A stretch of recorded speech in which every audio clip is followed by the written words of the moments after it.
Hello UPSC aspirant, hope so you all are doing so good. My name is Abhay and I'm a fellow UPSC aspirant. सीमाएं केवल जमीन की लकीरें नहीं होती, ये इतिहास, राजनीति और विश्वास की रेखाएं होती हैं।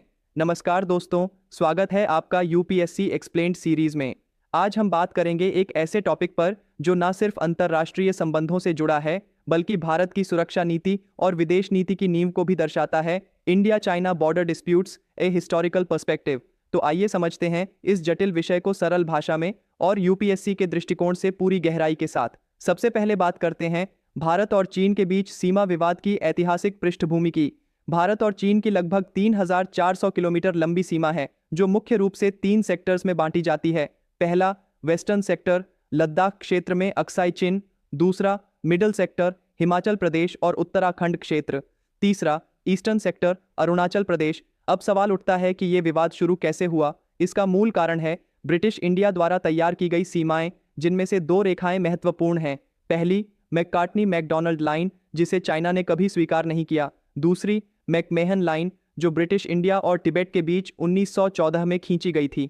भारत इस लाइन को अपनी वैध सीमा मानता है, लेकिन चीन इसे कभी मान्यता नहीं देता। इसके बाद आज़ादी के बाद भारत और चीन के रिश्ते शुरुआती वर्षों में अच्छे रहे, लेकिन वर्ष 1959 में चीन ने तिब्बत पर कब्जा कर लिया और दलाई लामा को भारत में शरण मिली। इसके बाद रिश्तों में खटास आने लगी। अब आते हैं वर्ष 1962 के युद्ध पर। 1962 में भारत और चीन के बीच एक सीमित लेकिन गहन युद्ध हुआ, जिसमें चीन ने अक्साई चीन पर कब्जा कर लिया। ये भारत की फॉरेन पॉलिसी में एक बड़ा झटका था और यहीं से दोनों देशों के बीच सीमा विवाद गहराता चला गया। अब बात करते हैं कुछ महत्वपूर्ण घटनाओं की जो इस विवाद को और जटिल बनाती हैं। पहला, वर्ष 1993 में पहला बॉर्डर पीस अग्रीमेंट साइन हुआ। दूसरा, वर्ष 2005 में भारत और चीन ने एक फ्रेमवर्क अग्रीमेंट पर काम किया, जिससे राजनीतिक समझ बनी। तीसरा, 2017 में डोकलम क्राइसिस हुआ, जहां भारतीय सेना और चीनी सेना आमने सामने आ गई थीं। चौथा, वर्ष 2020 में गलवान वैली क्लैशेस हुए, जिसमें 20 भारतीय सैनिक शहीद हुए। यह घटना आज़ादी के बाद पहली बार थी जब सीमा पर भारतीय सैनिकों की मृत्यु हुई। अब बात करते हैं भारत के लिए इसके रणनीतिक और सुरक्षा मायने क्या हैं। पहला, नेशनल सिक्योरिटी। सीमा पर अनिश्चितता भारत की संप्रभुता को सीधा प्रभावित करती है। दूसरा, इंफ्रास्ट्रक्चर डेवलपमेंट। चीन द्वारा बॉर्डर एरियाज में सड़कों और ब्रिजेस का तेजी से निर्माण भारत के लिए रणनीतिक चुनौती बन चुका है। तीसरा, डिप्लोमेटिक बैलेंसिंग। भारत को चीन से मुकाबला करते हुए अमेरिका, जापान और ऑस्ट्रेलिया जैसे देशों के साथ अपने संबंध मजबूत करने पड़ते हैं, खासकर क्यूयूएडी के माध्यम से।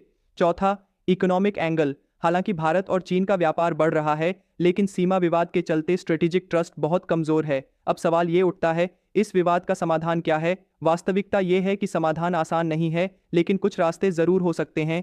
पहला, बायलैटरल डायलॉग। लगातार बातचीत और कॉन्फिडेंस बिल्डिंग मेजर्स जरूरी है। दूसरा, बॉर्डर इंफ्रास्ट्रक्चर पर संतुलन बनाना। तीसरा, मल्टीलेटरल प्रेशर। भारत को अंतर्राष्ट्रीय मंचों पर चीन के खिलाफ अपनी स्थिति मजबूत करनी चाहिए। अब निष्कर्ष पर आते हैं। भारत और चीन का सीमा विवाद सिर्फ एक जियोग्राफिकल इशू नहीं है, बल्कि ये रणनीति, इतिहास, भू राजनीति और भविष्य की दिशा तय करने वाला मुद्दा है। जैसा कि किसी ने कहा है, borders are drawn by hands but they last through generations. Bharat को अब ऐसे निर्णय लेने हैं जो सिर्फ आज की सुरक्षा नहीं, बल्कि आने वाली पीढ़ियों की स्थिरता सुनिश्चित करें। अगर आपको ये वीडियो जानकारीपूर्ण और यूपीएससी प्रिपरेशन के दृष्टिकोण से उपयोगी लगा हो, तो कृपया कमेंट करके बताइए कि आपको कौन सा बिंदु सबसे ज़्यादा महत्वपूर्ण लगा। लाइक ज़रूर करें इस वीडियो को अगर आपको हमारा प्रयास पसंद आया हो, और सब्सक्राइब करें हमारे यूट्यूब चैनल को, ताकि ऐसे ही डेली एजुकेशनल वीडियोस आपको मिलते रहें। आपका समय और विश्वास हमारे लिए अनमोल है। धन्यवाद। और अब अंत में एक सवाल, क्या भारत और चीन के बीच सीमा विवाद को पूरी तरह हल किया जा सकता है, या ये एक मैनेज्ड कॉन्फ्लिक्ट के रूप में ही चलता रहेगा? अपने विचार कमेंट्स में ज़रूर लिखें। मिलते हैं अगले वीडियो में एक नए यूपीएससी टॉपिक के साथ। धन्यवाद। आखिर में ये कहना चाहूँगा कि मैं एक एस्पिरेंट हूँ जो अपनी तैयारी के साथ साथ आपके लिए हर दिन थॉटफुल और रिसर्च बेस्ड वीडियोस बनाता हूँ, ताकि आपका समय बचे और कॉन्सेप्ट्स क्लियर हो। इनमें मैं पेड एप्लीकेशंस यूज़ करता हूँ। ना तो कोई टीम है, ना ही कोई स्पॉन्सर, सिर्फ मैं हूँ और मेरा डेडिकेशन। हर दिन वीडियो बनाना मुश्किल होता है, लेकिन आपकी लर्निंग के लिए मैं लगातार मेहनत करता हूँ। अगर आपको लगता है कि ये एफर्ट आपकी प्रिपरेशन या नॉलेज को एनरिच करता है, तो प्लीज़ यूपीआई स्कैन करके सपोर्ट जरूर कीजिए। आपका छोटा सा कंट्रीब्यूशन मेरे लिए सिर्फ फाइनेंशियल हेल्प नहीं, बल्कि मोटिवेशन भी होगा। आपका ये सपोर्ट ही इस इनिशिएटिव को कंटिन्यू रख पाएगा। and at the same time it will also help me keep creating high quality videos for you.